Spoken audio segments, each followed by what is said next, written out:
Welcome to Clan TV, sponsored by Wellwood Communications. Another midweek interview as we talk to the Clan Coach Ryan Finnerty, as you can see. Hi Ryan, thanks for joining us. First of all, the wins just keep on coming, Ryan. That's 7 wins in a row in the spot at the top of the table, strengthened by the other results last weekend.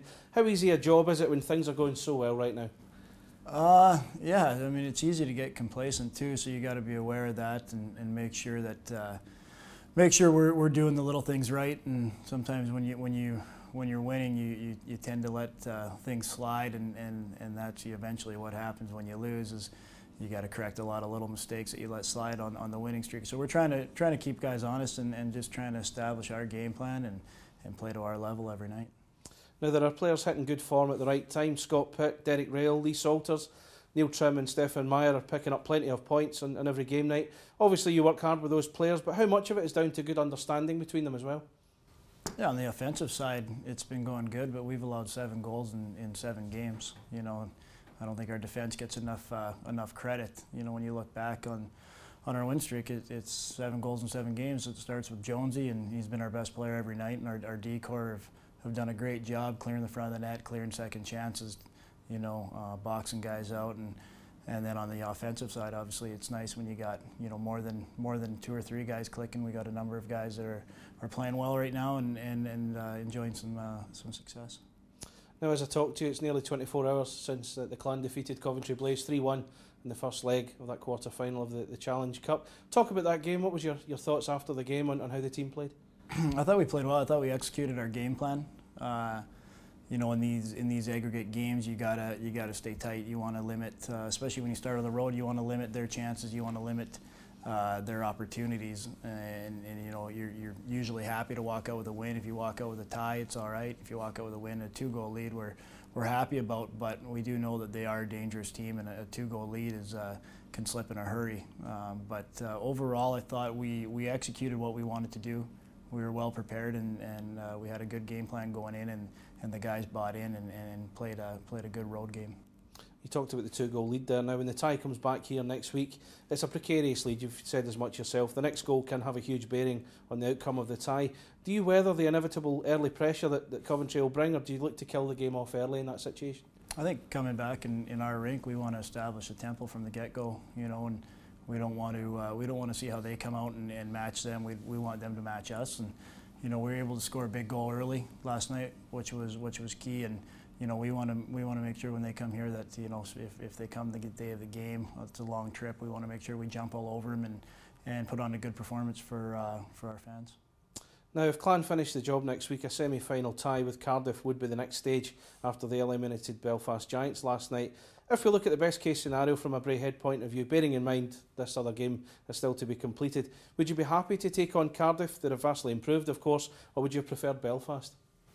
I don't think it really matters to us. It's tough to look past what we have to do Wednesday, so it's not easy to talk about you know, the future like that. But you know, any team you get in the semi-final, they're going to be a good quality team. Yeah, Cardiff obviously have been running really well. They're tough to beat in their own building, and they've managed to play on the road this year, which has kind of been their downfall most seasons. So it's whoever gets them in that semi-final has got their work cut out for them here, and I think it'll be exciting. You know, it's an exciting 4 teams. You know, of the 5 that remain. It's an exciting group going in, and obviously Sheffield and Nottingham playing each other is going to be a great semi, and then whoever meets Cardiff will be another good semi. So it's good for the league, it's good for the fans, and you know, we just hope it's the Braehead Clan there. As you reflect on the season so far, is the team exactly where you want it to be, or did you have a different expectation on your mind back at the start of September? No, obviously, you know, we're ecstatic for where we are right now, and you know, I think our game is taken to another level. I think our group game, the way we play as a team, has gone up. I think some individual performances have stepped up. Defensively, we're vastly improved.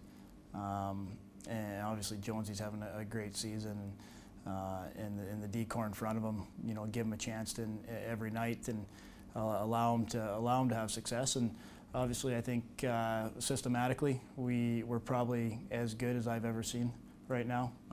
You know, guys seem to be able to adapt, and any changes we're making, guys are adapting, and There's not a real long learning curve here. Guys are pretty switched on, and they want to win, and they're enjoying playing right now. And that's the exciting part is you get down to this part of the season, we put ourselves in the hunt, and it's exciting.